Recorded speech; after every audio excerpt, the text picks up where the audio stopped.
All right, so here's our question. We're looking at just this up here. A spring whose spring constant is 850 Newton meters, or Newton per meter, is compressed 0.4 meters.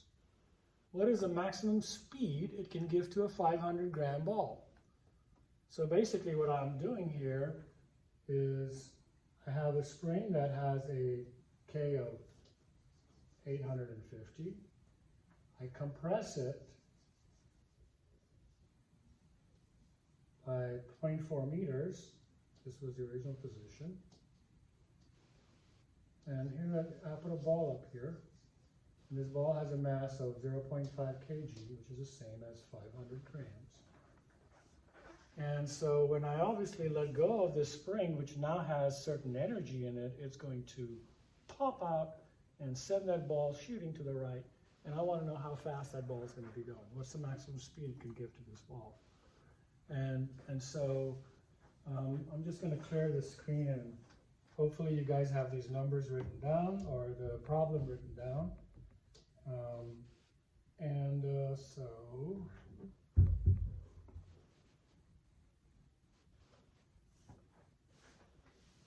my K is 850 newtons per meter. My X is 0.4 meters.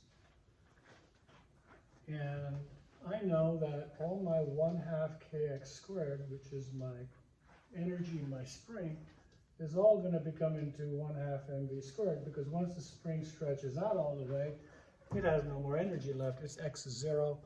And so, again, the picture here is,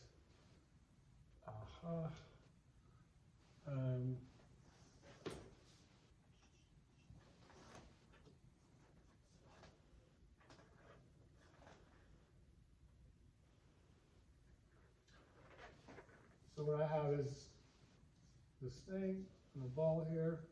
So this, whatever energy it has, is all going to become into kinetic energy. And again, I could go ahead and pull these numbers out, figure out what this number is, and make sure it's equal to that and solve for V. I have everything else. You see, I have K, I have X, and I have M, which was, I can't remember, M was 500 grams. Okay, so back to our board. M is 0.5 kg. So that means, and again, the halves will cancel. So really kx squared equals mv squared. And I'm just going to divide both sides by m. And so I have v squared is equal to kx squared over m. So v is going to equal to the square root of kx squared over m. And you could pull that x out if you like and write it as v is equal to square root of k over m times x. But either ways, you could use that to figure out how fast it's going to go. Again, you could just put your numbers in here, multiply it out, and let that equal to 1/2 mv squared and solve for v. It's the same thing. Okay? So if I do that and plug all my numbers in, I have square root of 850 times 0.4 squared, all divided by the mass, which is 0.5. And so if I put that in my calculator,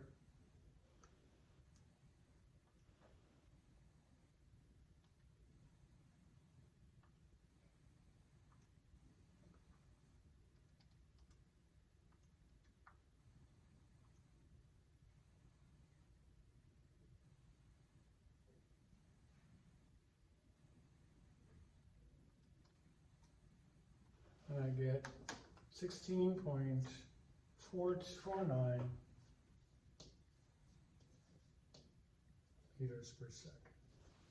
And so that would be the velocity, which again, I plugged everything into this equation here and came up with that particular answer. So let's check that again. 850 times 0.4 squared, that's 136 divided by 0.5, that's 272. Square root of that is 16.5 or 16.49 meters per second. Okay, so that's how you work through these questions. Again, this time elastic potential energy got converted to kinetic energy, it could be from anyone to anyone. I mean, I could have a situation where I have a roller coaster kind of thing, and I have a spring down here, and the car is moving really, really fast, or a block, and it kind of goes up and springs up against the spring. How much will it compress it? Well, if you know how fast he's coming from here, you know his KE, and that's also going to be his total energy, or his mechanical energy, or his total energy. And so that's going to remain constant. So when it gets up here, if you simply know how high up it is, over here, he has KE. Here he has a combination of KE and PE. When he gets over here and squeezes up against the spring, then he has PE and EPE. And so this KE here must equal to this PE plus the EPE. Because that's what you started off with. It has to equal to whatever you end up with. Energy is conserved. And so then if you have any numbers, you can find whatever you're looking for. How much will this get compressed? How fast is it when it's at such a height? Or whatever else that you need. Each case, we're using energy conservation. We're using the fact that the total energy, whatever it is at any one point, that we have a photograph of, and we know that this is the total energy because I can calculate all the energies at a certain point. That's going to remain constant throughout the entire motion. Okay? So we'll see you at some more problems soon.